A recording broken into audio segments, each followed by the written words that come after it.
Mengawali informasi pagi ini diduga melanggar Undang-Undang Informasi dan Transaksi Elektronik, juru bicara FPI Munarman ditetapkan sebagai tersangka. Sebelumnya Munarman dilaporkan untuk kasus dugaan fitnah di media sosial.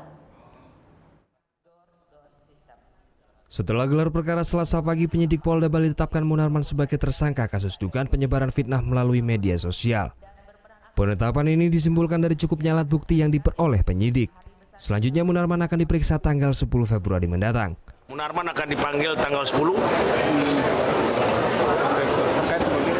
Dia terkait kasusnya. Pemanggilan sebagai apa, Pak?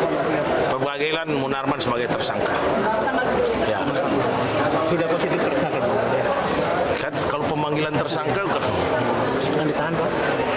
itu nanti urusan saya, kamu bukan urusan.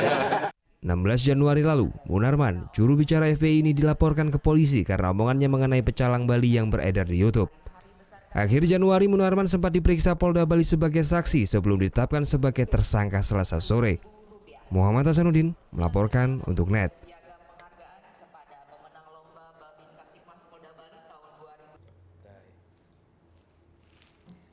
Udah selesai kan nontonnya? Nah, jadi jangan lupa buat like, komen, dan subscribe ya.